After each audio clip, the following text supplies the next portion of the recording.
ज्ञान प्राप्ति हमारी चैनल के सभी साधक मित्रों का अभिवादन करते हैं। साधना में प्रगति हो, जीवन में प्रगति हो, ऐसी शुभेच्छा के साथ शुरू करते हैं आज का ध्यान ज्ञान सत्संग।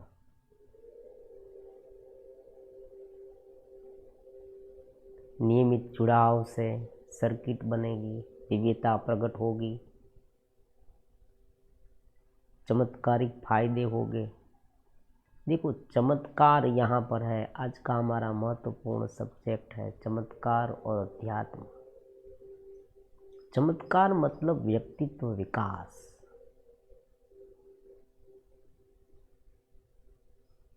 जब चमत्कार की बात आती है तब एक बात प्रत्येक साधक को समझ लेना है। मूलभूत रूप से हमारे भीतर जब डेवलपिंग होती है उसे चमत्कार कहते हैं। कोई एक क्षणिक लेवल पर अगर हो तो ये हो सकता है, लेकिन उनसे इतना लाभ नहीं हो सकता। तो आज का हमारा महत्वपूर्ण सब्जेक्ट अध्यात्म और चमत्कार की रसप्रद बात है।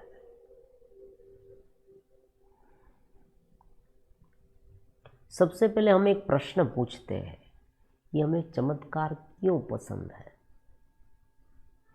चमत्कार की बातें क्यों पसंद है।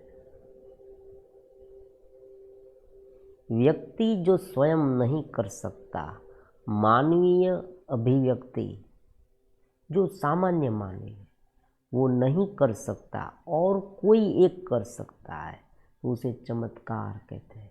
कोई एक नई बात, उनकी क्षमता से ज़्यादा। मान लीजिए आप कोई दूसरी जगह पर रखी वस्तु को देखे या कोई किसी के मन को पढ़े, ये सब चमत्कार है। और हमारे शास्त्र में उनके बारे में बहुत कुछ वर्णन है, ऐसी बात भी नहीं। शास्त्र में वर्णन है, हम कहते हैं ऐसी बात नहीं, शास्त्र में वर्णन है।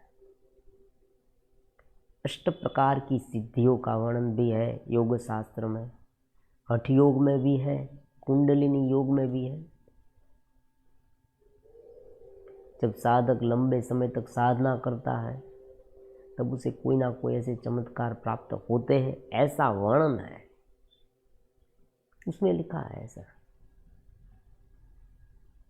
और बहुत सारे लोग ये दावा भी कर रहे हैं और हम ये मानते हैं, आप बहुत सारे लोग ये भी मानते हैं कि कभी कभी ऐसी घटनाएं घट जाती है, प्रभु कृपा से हो, गुरु कृपा से हो, कोई व्यक्ति में ऐसी चमत्कारिक शक्ति आ जाए, ये बात है। लेकिन यहाँ पर जो हम बात करने वाले हैं वो ये है कि हमें चमत्कार पसंद क्यों है। देखो, आमतौर पर क्या होता है कि व्यक्ति तुरंत ही सब कुछ प्राप्त करना चाहता है। बात ये है,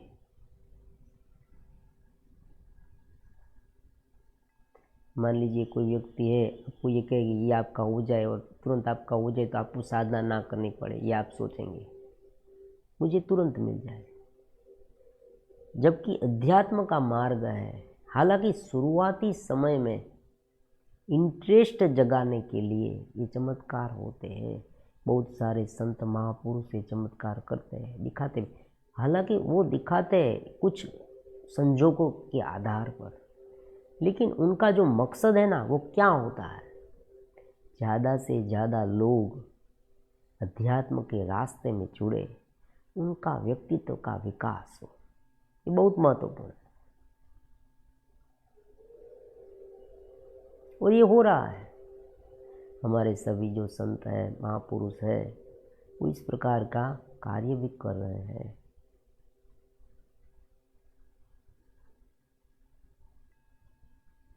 क्योंकि जिसे कोई अध्यात्म के बारे में मालूम नहीं हो, वैसे व्यक्ति अगर है तो उसे समझ आ जाए कि भाई ये शक्ति डेवलप हो सकती है, मानवीय चेतना वहाँ तक पहुँच सकती है अगर वो साधना करे, तो ध्यान करे, ज्ञान में एकरूप हो, भक्ति करे या परमात्मा की कोई कृपा प्राप्त करे तो ये सब हो सकता है। ऐसी एक मॉडल जिसे कहते हैं, मॉडल मेन ये हो सकता है, पॉसिबिलिटी व्यक्ति में हमारे भीतर जो छुपी हुई शक्ति है उसे जागृत किया जा सकता है। ये बात, ये चमत्कार हमें बताते हैं। अब ये जो चमत्कार है उनसे भी ज़्यादा महत्वपूर्ण चमत्कार व्यक्तित्व विकास है। हमारे जीवन में हम आनंदित रूप से रह सके, प्रफुल्लितता से जी सके, हमारे सारे कार्य कर सके और फिर भी हम भीतर की चेतना में एकरूप हो पाए, ये बहुत ही महत्वपूर्ण है।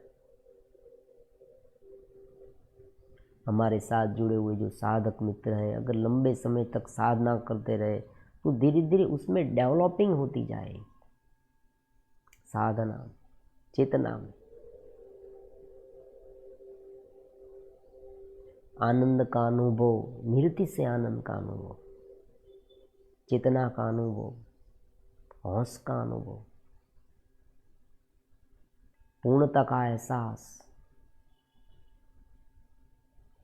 ये सब सबसे बड़े चमत्कार है। भगवत भाव की प्राप्ति, परिपूर्णता का भाव,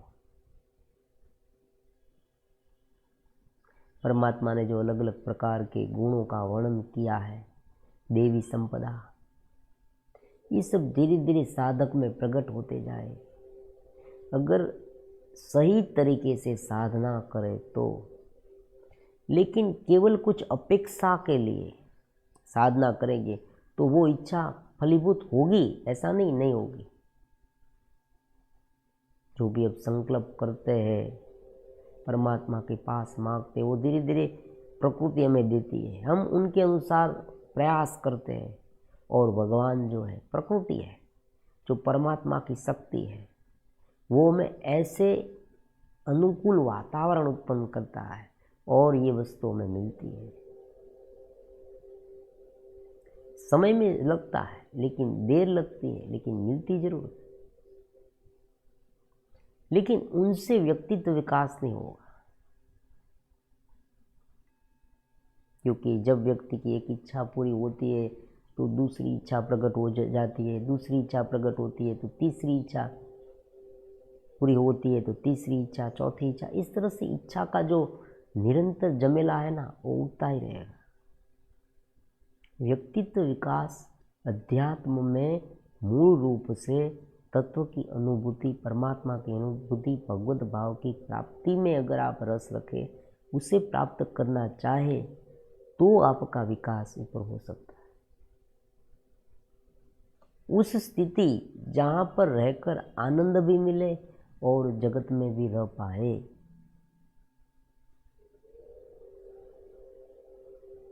ये सबसे बड़ा चमत्कार है।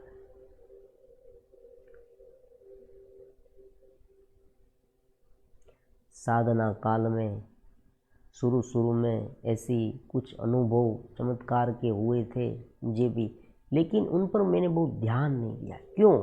क्योंकि अगर हम उन पर ध्यान देते तो चमत्कार डेवलप होते, लेकिन धीरे धीरे हमारी जो साधना करने की क्षमता है वो कम हो जाती। ऐसा हो सकता है।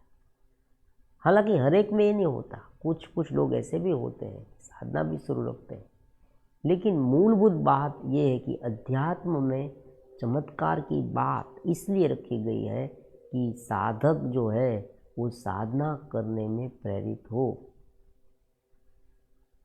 एक चॉकलेट की तरह काम करता है। मान लीजिए कोई बच्चा पढ़ने नहीं जाता, स्कूल जाना उसे बिल्कुल पसंद नहीं, स्कूल का नाम आता ही वो रोने लगता है, तो हम उसे कुछ चॉकलेट देते कि भाई तुम स्कूल जाओ तो तुम्हें ये चॉकलेट मिलेगी, बिस्किट मिलेगी, ऐसे प्रलोभन देते हैं। और एक बार वो जाने लगे स्कूल तो फिर धीरे धीरे उसे समझ में आ जाएगा कि यहाँ तो इनसे भी ज़्यादा बहुत मूल्यवान वस्तु मिल रही है, मुझे यहाँ आनंद ज़्यादा मिल रहा है। और उनसे भी ज़्यादा जब वो आगे बढ़े तब उसे मालूम होगा कि अब मैं समझ गया कि क्यों शुरुआत में हमारे गुरु ने, शिक्षक ने या पेरेंट्स ने ये मुझे प्रलोभन दिया था, ये वो समझ जाएगा। उसी तरह से शुरुआती साधक है, वो चमत्कार से प्रलोभित होते हैं और धीरे धीरे उनमें जुड़ते हैं। और अगर साधना शुरू रखे, मैंने कहा ना, अध्यात्म में व्यक्तित्व विकास और चेतना की अनुभूति ये सबसे बड़ा चमत्कार है। अगर उस चमत्कार को मानने लगे तो धीरे धीरे आप में व्यक्तित्व विकास हो सकता है। तो शुरुआत में प्रलोभन है, लेकिन धीरे धीरे अगर साधक आगे बढ़ता जाए तो उनकी साधना में प्रगति हो सकती है। इसीलिए योग शास्त्र में कहा गया है कि स्वतः उपलब्ध सिद्धियाँ, जब आप साधना करते हैं ना तब सिद्धियाँ अपने आप उत्पन्न होती। वो कब उत्पन्न होती है? मन की सूक्ष्मता, जब मन सूक्ष्म हो जाता है, चेतना में मन का प्रवेश हो जाता है, अचेतन मन की शुरुआत हो जाती है, तब हमारे जो संकल्प हैं वो प्रभावी होने लगते हैं। अलग अलग चक्र के माध्यम से उसमें जब प्राण प्रवाह बहने लगता है, हमारा जो अचेतन माइंड है, इंद्रिय, वो उनमें बहता है, तब ये सब संभव है, ऐसा योग शास्त्र कहता है। तो उस समय अगर शक्तियाँ उत्पन्न हो, अतीन्द्रिय शक्ति, फिर भी हमें क्या करना है? आगे बढ़ जाना है।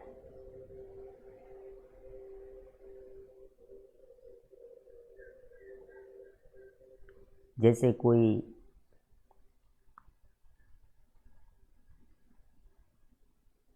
गेम खेल रहा है, दौड़ रहा है, दौड़वीर, रमतवीर, रनर है, उसके बीच में अलग अलग प्रकार के प्रलोभन आते हैं, मान लीजिए, फिर भी उसे वहाँ पर अटकना नहीं, उसे दौड़ते ही जाना है, अपने ध्येय में आगे बढ़ते जाना है। बीच बीच में रास्ते में जो जो प्रलोभन मिलेंगे, प्रलोभन इसलिए आते हैं, शक्तियाँ इसलिए मिलती है कि जब आपका मन एकाग्र होने लगता है ना, तब बहुत सारी जो प्रकृति की शक्ति है वो संकल्प शक्ति के माध्यम से आपको मिलनी शुरू हो जाती है। आपको ऐसे चांस भी मिलेंगे, ये सब मिलेगा, ये तुम्हें भगवान ये शुरुआती समय में ज़्यादा करते हैं। साधक को ज़्यादा से ज़्यादा मात्रा में सुख सुविधा मिले, और साधक अगर उनमें लिप्त हो जाए तो साधना छोड़ देगा।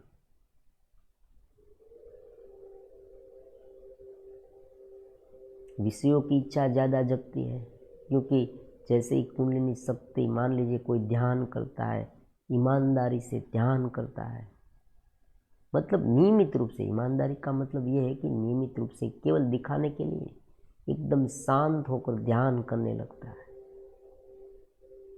तो धीरे धीरे ये जो शक्ति है, कुंडलिनी शक्ति, उसमें प्राण का प्रवाह बहे, तुरंत उनमें एक प्रकार की शक्तियाँ उत्पन्न होती, थोड़ी बहुत शुरुआत में, हालांकि लंबे समय के ध्यान से मिलती।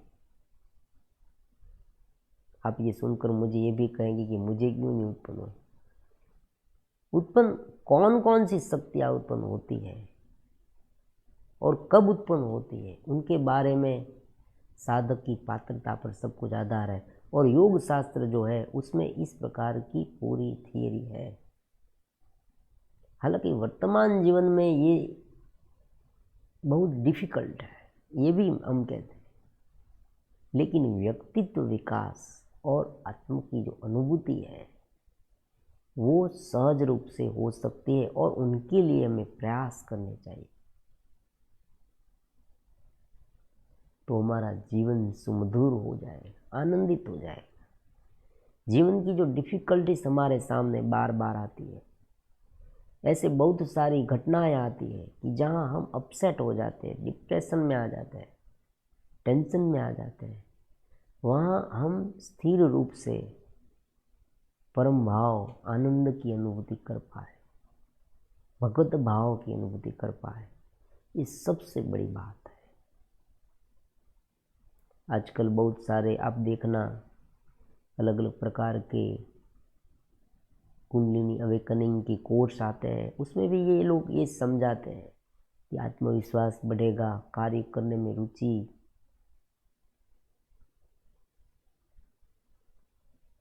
समझ शक्ति जो है, अंडरस्टैंडिंग जिसे कहते हैं, वो बढ़ जाएगी। व्यक्ति जब ऐसी घटना, कोई भी घटना घटे जो उनके जीवन में आघात रूप हो, उनसे कितना जल्दी बाहर आता है, रिट्रीट कितना जल्दी होता है, वो बहुत महत्वपूर्ण है। ये हो पाए, उनका जो स्वभाव है, चिड़चिड़ापन जो स्वभाव, वो बदल जाए, उनकी भाषा मधुर हो जाए, ये सब चमत्कार। व्यक्ति को अपना ध्येय समझ में आ जाए, एक बहुत महत्वपूर्ण चमत्कार। आजकल हम अगर भटक रहे हैं, हमें मालूम ही नहीं है मुझे क्या करना है, और धीरे धीरे आप जैसे जैसे साधना में जुड़े हमारे साथ और आनंद से साधना करते जाए, तो धीरे धीरे आपको स्वयं पता चलने लगेगी, हाँ क्लियर कट कि मुझे ये जीवन में करना है। ये भी चमत्कार है।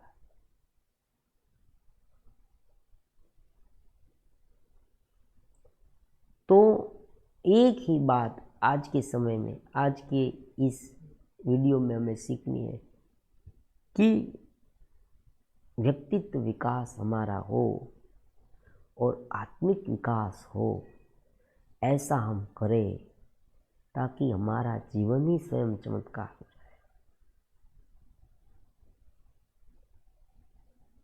ध्यान ज्ञान में आगे बढ़े, सबसे पहले मूल बात समझने की कोशिश करनी चाहिए। इसलिए हमने अलग अलग प्रकार के वीडियो, बहुत सारे वीडियो लाते रहते, और आजकल बहुत सारे वीडियो उपलब्ध भी है, ऐसी बात नहीं हम लाते हैं, बहुत सारी बुक्स भी है। केवल हम मोटिवेट करने का काम करते हैं कि हाँ ऐसा करो, इस तरह से करो, ताकि हमारा जीवन आगे बढ़े, हम साधना में आगे बढ़ पाए। अध्यात्म नीरस नहीं है। ब्रह्म सूत्र में आनंदम ब्रह्म ऐसा सूत्र है। आनंद है, शून्य नहीं। आप जब ध्यान करते हैं तब धीरे धीरे धीरे शून्य का भाव आता है, फिर आनंद प्रकट होता है। वेदांत ये कहता है कि शून्य में से जगत की उत्पत्ति नहीं होती, आनंद में से होती है, क्योंकि आत्मा जो ब्रह्म है वो कुछ है, सत्य चित्त आनंद है, उसमें से जगत की उत्पन्न होती है। तो मूलभूत रूप से जो हमारा आनंद है ना, वही हमारा स्वरूप है। उसे समझने की कोशिश, मतलब उनमें रहने की कोशिश, वहाँ तक पहुँचने की, क्योंकि अंत में सभी प्रकार की क्रियाओं का मूलभूत ध्येय आनंद की प्राप्ति है। आप चमत्कार भी क्यों चाहते हैं? कोई व्यक्ति व्यथित है अपने शरीर के दुखों से, देखो यहाँ बहुत ही महत्वपूर्ण बात होती है। शरीर, हमारा ये शरीर है ना, कोई रोग है तो कोई व्यक्ति रोग से मुक्त होना चाहता है, पीड़ा से। तो पीड़ा से मुक्ति अगर शरीर के लेवल पर संभव नहीं, लेकिन अगर एक समझ स्थापित हो जाए, तो हम ये समझ सकते हैं कि भाई शरीर जो है वो एक बाह्य साधन है। तो रोग के होते हुए भी हम एक सहज रूप से उनके साथ ट्रीट कर सके, बरत सके, हमारा जीवन जी सके, ये एक बात हो गई। दूसरी बात है मनोमय, मन में अशांति। मैंने बहुत बार ऐसा देखा है कि बहुत सारे लोग के पास सुख सुविधाओं भरपूर मात्रा में है, ऐसी बात नहीं वो गरीब है, बहुत कुछ है, लेकिन फिर भी असंतोष है, फिर भी चिंता है, स्ट्रेस है। तो यहाँ पर अध्यात्म का मैजिक काम करता है, चमत्कार काम करता है। तो ये बहुत बड़ा चमत्कार हो गया। वो जैसे जैसे मेडिटेशन, साधना, ध्यान, धारणा में आगे बढ़े, प्राणायाम, 3 स्टेप ब्रीदिंग, ये भी बहुत बड़ा चमत्कार है।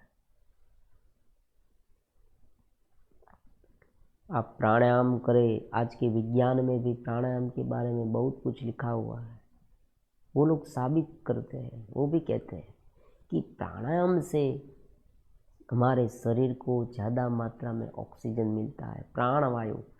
ये जो पूरा शरीर है, आप देखें कोरोना काल की जो डिजीज़ है, काल का डिजीज़ रोग जो है, वो इतना क्यों आगे बढ़ा? प्राणवायु में दिक्कत होती थी, वो व्यक्ति के मरीज के लिए घातक होती। अगर व्यक्ति का प्राण, अगर वो पूरी तरह से ऑक्सीजन ना ले पाए, उनके जो फेफड़े हैं, लंग्स है, वो पूरी तरह से चॉकअप हो जाए और पूरी मात्रा में उसे ऑक्सीजन ना मिले, तो वो व्यक्ति अपने आप मर जाएगा, तुरंत ही मर जाए, थोड़े ही समय में। क्योंकि सांस लिए बिना किसी को चलता नहीं। आप देखिए, व्यक्ति की जन्म होती है, कोई भी जीव, कोई मनुष्य, जीव जंतु, तो तुरंत ही वो सांस लेना शुरू करता है, तो आखिरी दम तक ये सांसें चलती है। तो प्राणायाम सबसे बड़ा चमत्कार है। अगर कोई व्यक्ति एक नियम ले ले, एक निर्णय पर आ जाए कि हाँ, मैं नियमित रूप से आधे घंटे तक 3 स्टेप ब्रीदिंग करूँगा और धीरे धीरे ऐसी आदत डालूँगा कि पूरे दिन जब भी समय मिले मैं ये 3 स्टेप ब्रीदिंग करूँगा। 3 स्टेप का मतलब है पूरक।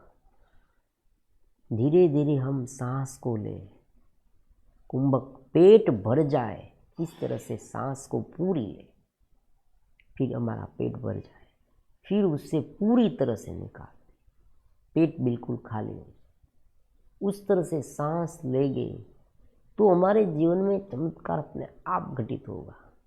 आनंद का, उत्साह का, जीवन समुद्र और बहुत सारी स्थिति में हम सक्षमता से लड़ सके, समझ सके परिस्थिति को। और जैसे जैसे आगे बढ़ते जाएंगे, नवीनतम सिद्धांत जो योग के हैं, ज्ञान के हैं, वो भी हमें समझ में आ जाएगी केवल प्राणायाम से।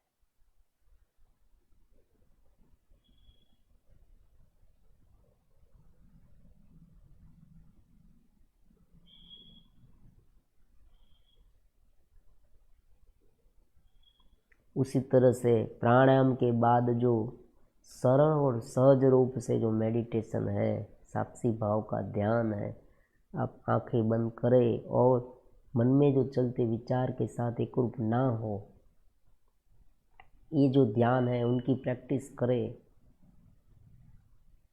चलते फिरते पूरे दिन में जो भी विचार आए उनके साथ इतना विपरीत विचार, देखो विचार ना आए ऐसी बात नहीं हो सकती, विचार तो आएगी, लेकिन जो कन्फ्लिक्शन है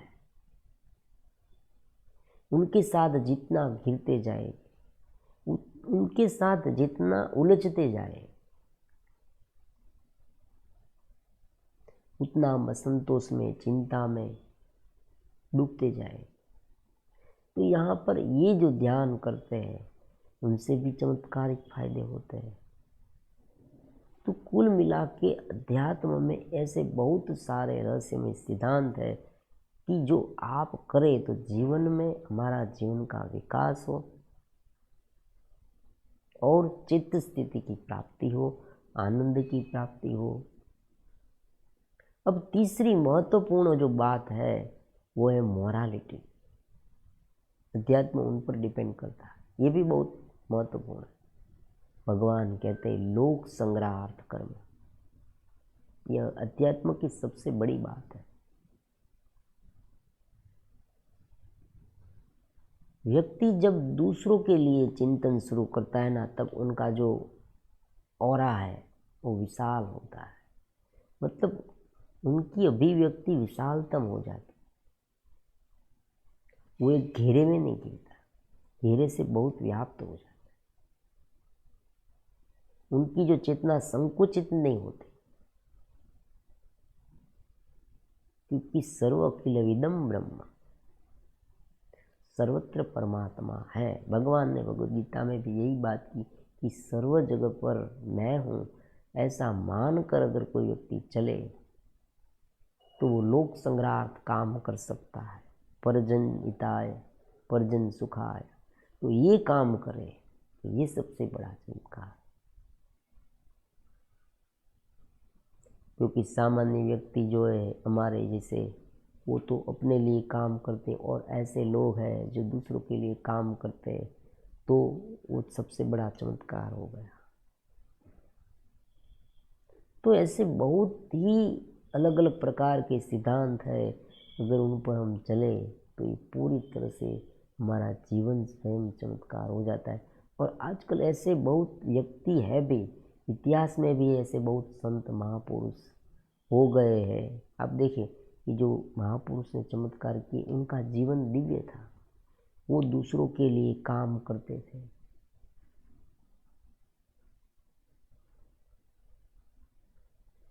वो अपने जीवन में ज़्यादा मात्रा में चेतना की अभिव्यक्ति कर पाते थे, अनुभव कर पाते थे।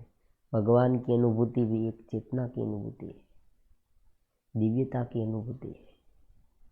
तो आज के लिए हम इतना रखते हैं। कल भगवद गीता के एक श्लोक के बारे में विस्तृत चर्चा करेंगे। तब तक के लिए सभी हमारे साधक मित्रों को नमस्कार।